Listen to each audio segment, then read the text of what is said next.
yaşantım bir anlamı kalmadı. Sen gittin ya pencereme, bir kez güneş doğmadı. Sen gittin ya, senden sonra mutluluğum olmadı.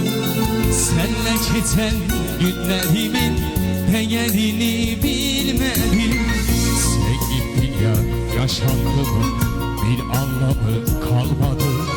Sen gittin ya pencereme, bir kez güneş doğmadı.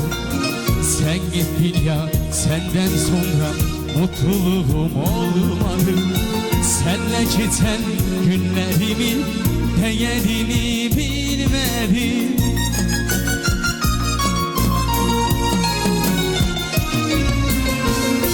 Özledim teninin kokusunu, özledim, özledim sımsıcak nefesini, özledim, özledim sohbetini, o sesini, özledim. Gelmedi göz bebeğim, san yoldaşım gelmedi. Özledim teninin kokusunu, özledim, özledim sohbetini, o sesini, özledim, özledim sımsıcak nefesini, özledim. Gelmedi göz bebeğim, san yoldaşım gelmedi.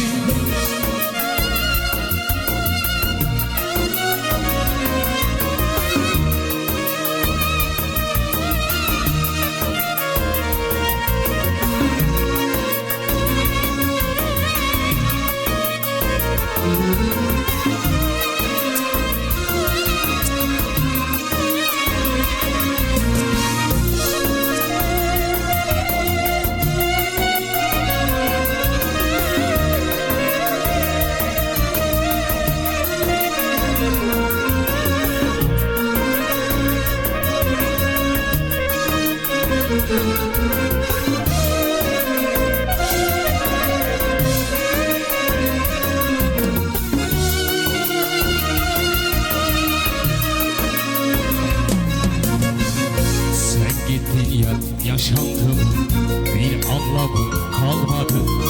Sen gittin ya pencereme, bir kez güneş doğmadı. Sen gittin ya, senden sonra mutluluğum olmadı. Senle geçen günlerimin değerini bilmedim. Sen gittin ya, yaşantım bir anlamı kalmadı. Sen gittin ya pencereme, bir kez güneş doğmadı. Sen gittin ya, senden sonra mutluluğum olmadı. Senle geçen günlerimin değerini bilmedim.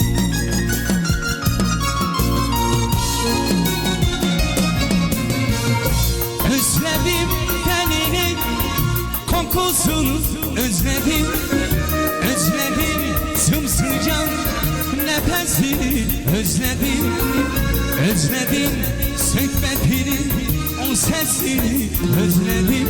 Gelmedi göz bebeğim, san yoldaşım gelmedi. Özledim gelinin kokusunu, özledim, özledim sımsıcak nefesini, özledim, özledim sohbetini, o sesini, özledim. Gelmedi göz bebeğim, san yoldaşım gelmedi. Sen gittin ya, yaşantımın bir anlamı kalmadı. Sen gittin ya, pencereme bir kez güneş doğmadı. Sen gittin ya, senden sonra mutluluğum olmadı. Senle geçen günlerinin değerini bilmedim. Senle geçen günlerinin